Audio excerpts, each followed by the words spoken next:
Peggy 3.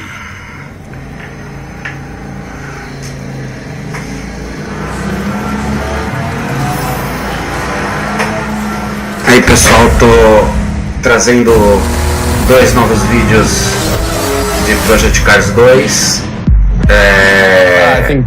Trazendo duas coisas bem interessantes, que são a participação dos pilotos de fábrica no desenvolvimento do game, ajudando a trazer o maior realismo possível para os carros. Então nesse primeiro vídeo a gente está vendo piloto de provas da Porsche falando sobre o envolvimento dele na realização e na melhoria do jogo, a respeito do realismo dos carros da marca Porsche, que vão estar presentes vários, vocês estão vendo aí no vídeo, no game. Vamos com ele. It always was a intelligent, specific experience. They were lightweight, they were smart in how they made their performance. To be connected to a brand that's sort of synonymous with some of those attributes, it's a great thing. At this point, I own 911s from almost each decade, and to sample those cars and to tell that story to people who are from outside the world of Porsche, that's the fun part.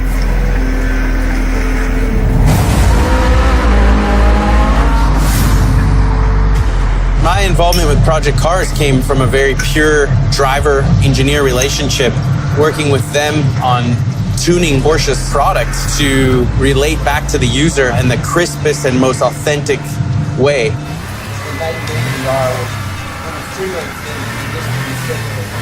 Critical feedback and what is needed to improve the car on the road. And that's something I do day in and day out.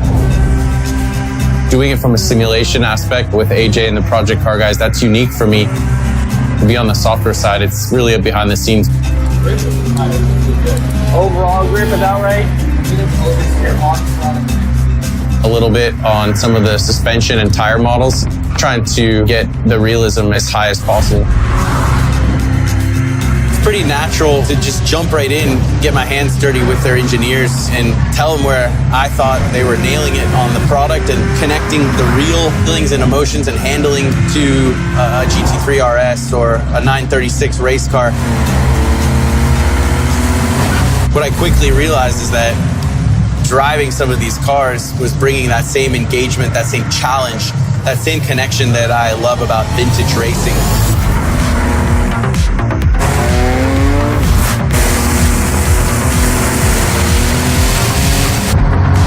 Yeah, I found myself looking back at Rod and thinking to myself, you guys, you're doing this. I mean, this is what I want.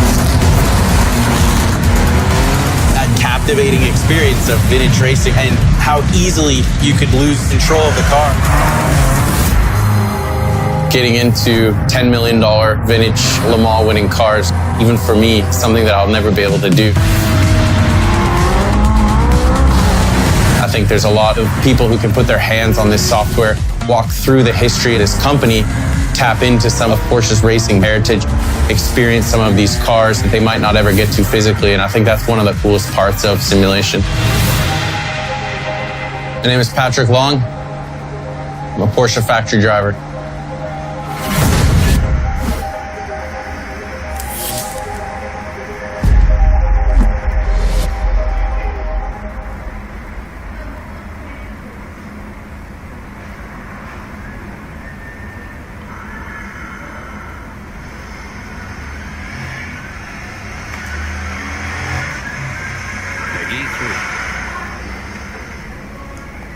E aí no segundo vídeo é o vídeo sobre a McLaren 720, que mostra como foi recriado o carro. The important thing for me as a test driver was that the car was well represented in the game and felt and behaved. E tem a depoimento aí do piloto de prova da McLaren, do chefe dos pilotos de prova da McLaren.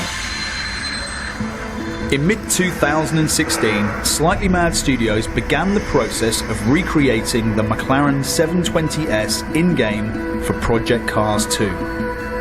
With the development cycle of the real-world 720S complete, it was time to gauge the performance of the Project Cars 2 version.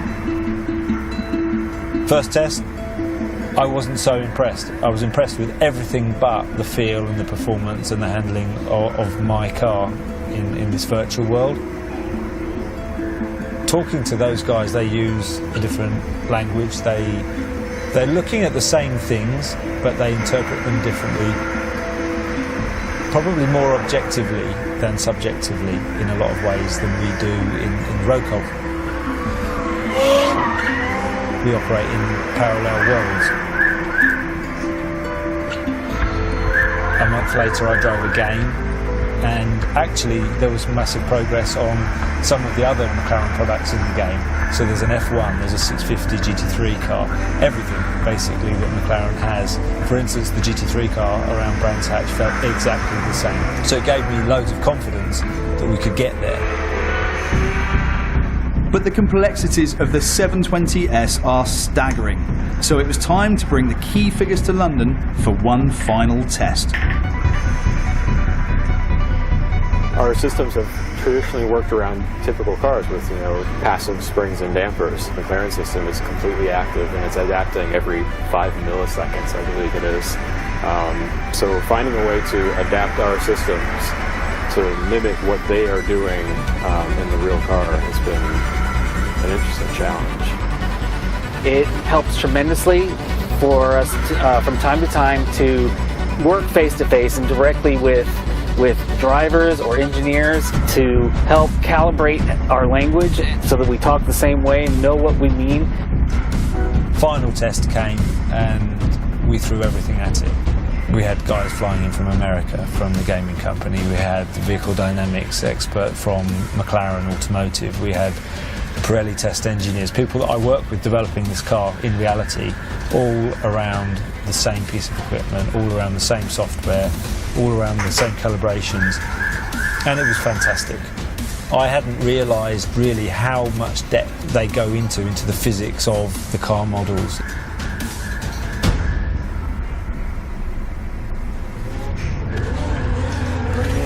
The car in the game has the same challenges, the same feel, the same balance, the same feel of performance, and it fits exactly in the product lineup that McLaren is represented in the game. I've gone from being quite sceptical, quite uncomfortable, to being extremely impressed with how accurately you can represent something that's taken years of development on test tracks around the world, and we've now created that in a game. The 720S in Project Cars 2 is as close as you can get to driving the real thing. I'm Chris Goodwin, McLaren Chief Test Driver. Pois é, galera, vocês viram, né?